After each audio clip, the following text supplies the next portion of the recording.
हाँ, एक बार फिर से स्टडी विद भैया में स्वागत है। जैसा कि ये जो चैप्टर है पहला सत्ता की साझेदारी, इसका मोस्ट 5 क्वेश्चन जानने वाले हैं इस वीडियो में। ठीक है, हाँ, वीडियो को पढ़ने से पहले इस वीडियो को शेयर करना ना भूलिए अपना फ्रेंड को या फिर और फ्रेंड को, समझ रहे ना? ठीक है, ताकि वो भी पढ़े और आप भी पढ़े। सो बिना किसी वक्त दबाए क्वेश्चन को डिस्कस करते हैं।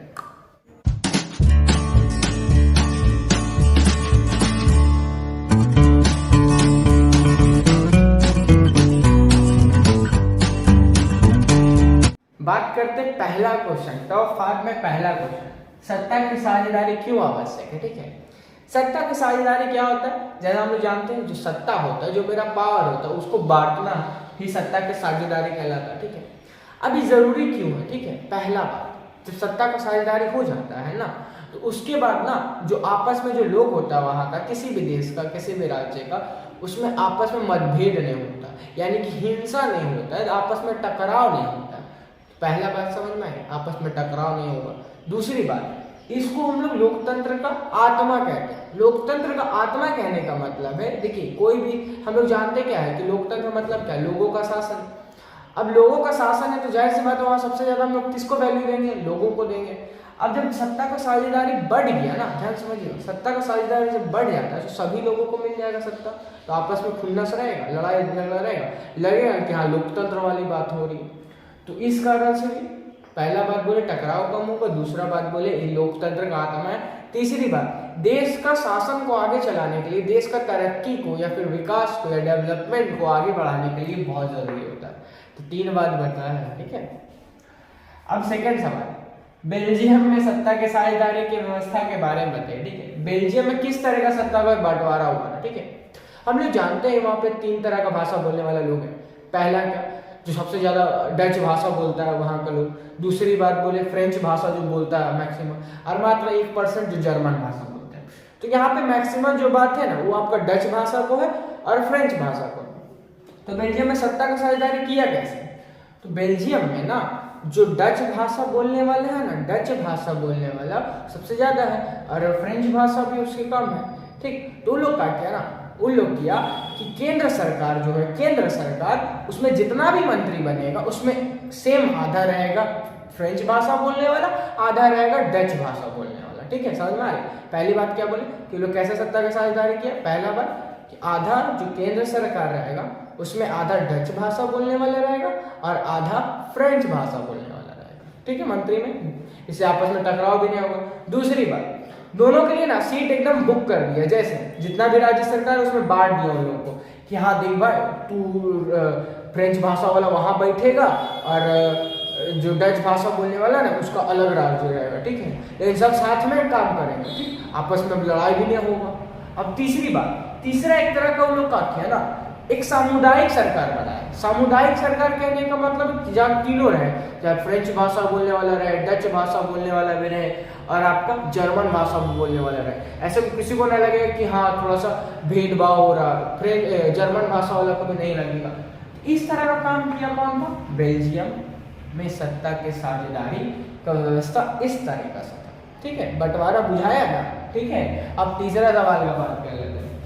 श्रीलंका में सत्ता की साझेदारी की व्यवस्था के बारे में चर्चा करें। जो श्रीलंका है ना आपका, श्रीलंका है, उसमें किस तरीका से सत्ता का साझेदारी हुआ था उसका बात करें। ठीक है, श्रीलंका में 2 तरह का लोग सबसे ज्यादा, सेम याद है ना वीडियो में? अगर फिर अगेन वही बात ना देखे तो जरूर जाकर देखिए। ठीक है, श्रीलंका में मैक्सिमम लोग कौन? सिन्हली भाषा बोलने वाला, उससे कम तमिल भाषा बोलने वाला।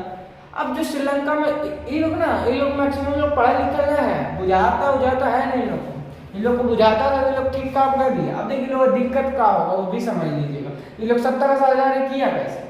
श्रीलंका मैक्सिमम भाषा बोलने वाला कौन? आपका सिन्हली भाषा वाला। ठीक है, और उसके बाद तमिल भाषा वाला। तो सिन्हली भाषा लोग का किया ना, संविधान बनाया देश का।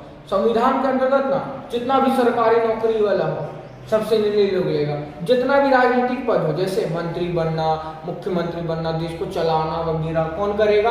सिन्हली लोग करेगा। अब जितना भी बड़ा बड़ा विद्यालय वगैरह है ना, यूनिवर्सिटी वगैरह, महाविद्यालय, उस सब में आरक्षण किसको मिलेगा? सिन्हली को मिलेगा। याद रखिएगा सिंहली लोग का संख्या सबसे ज्यादा है कहाँ, श्रीलंका में, ठीक। अब उन लोग का ई कारण से देखते देखते ना तमिल वाला बोला कि देखी हम लोग को नहीं देखेगा, हम लोग नहीं करेंगे काम, हम शासन नहीं करेंगे, हम लोग भी, हम लोग देश को नहीं आगे बढ़ाएंगे, सब यही लोग करेगा, हम लोग को पीछे छोड़ दिया। इस तरह का बीच में होने लगा, ठीक, दोनों में आपस में मतभेद वगैरह, ठीक। अब इसी तरह का याद रखिए सत्ता किस तरह से बटा समझ में आया, जितना भी सिंहली लोग था सारा का सारा सिंहली लोग ले लिया, ठीक है।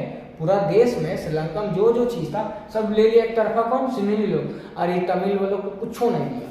अब उन लोग में क्या हो गया, मतभेद हो गया, लड़ाई वड़ाई पूरा होने लगा, ठीक है, ठीक। तो यही था आपका क्या, श्रीलंका में सत्ता की साझेदारी, 3 हुआ।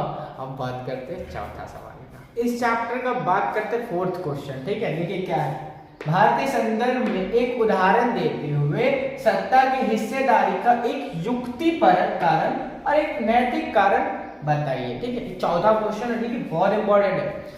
देखिए पहले आंसर को समझने से पहले समझिए युक्तिपरक का मतलब क्या होता है, ठीक है।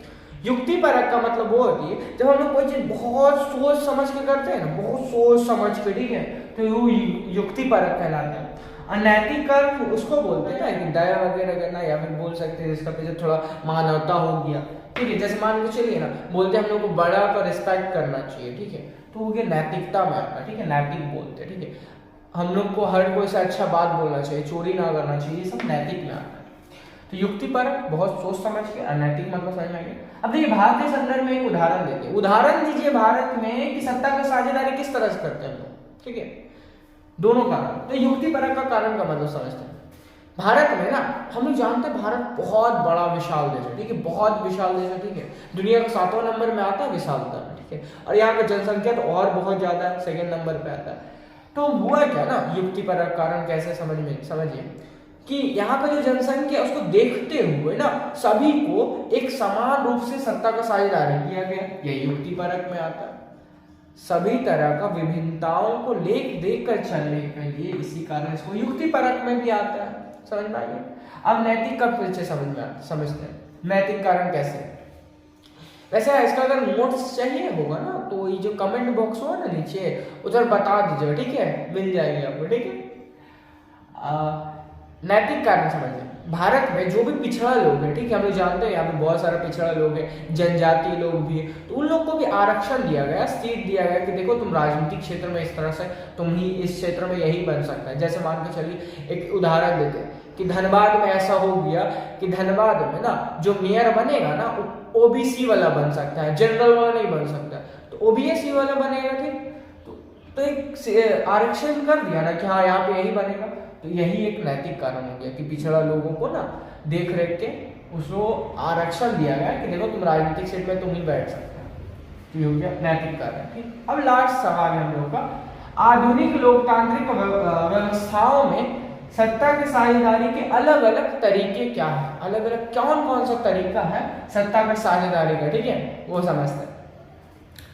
देखिए पहला याद रखिएगा सत्ता का साझेदारी जो होता है वो कौन कौन सा तरीका से होता है वो समझते हैं, ठीक है, समझिए। तो आंसर समझते हैं।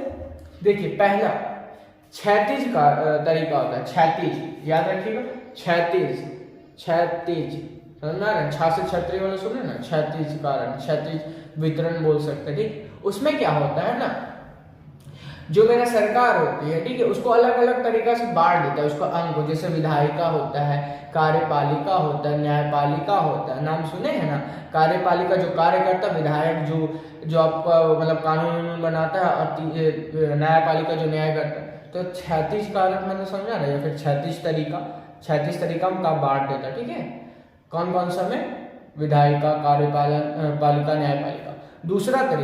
दूसरा तरीका ये है कि जो सरकार है ना उसको अलग अलग ढंग से बांट देता है, जैसे केंद्र सरकार, राज्य सरकार, स्थानीय सरकार, ये सब कहलाता है क्या मेरा। दूसरा में क्या तरीका बोले, पहला तो क्षैतिज था, दूसरा क्या बोले, विभिन्न प्रकार के सरकार या फिर विभिन्न प्रकार के स्तरों के सरकार, विभिन्न प्रकार के स्तरों के सरकार, ठीक है। इसमें क्या, केंद्र सरकार, राज्य सरकार, स्थानीय सरकार। क्लियर हो रही है बात। दूसरा समझ में आया। तीसरा तरीका ये हो सकता है कि समुदाय में हम बांट दें, जैसे बेल्जियम में नहीं देखे थे एक सामुदायिक सरकार बना था ना, सेम टू सेम उस तरीके से बांट सकते समुदाय में। तो ये था आपका पहला चैप्टर का मोस्ट 5 क्वेश्चन, ठीक है। अगर किसी तरह का डाउट है तो नीचे कमेंट बॉक्स उसमें जरूर बताइएगा। So thanks for watching. जय हिंद, जय भारत।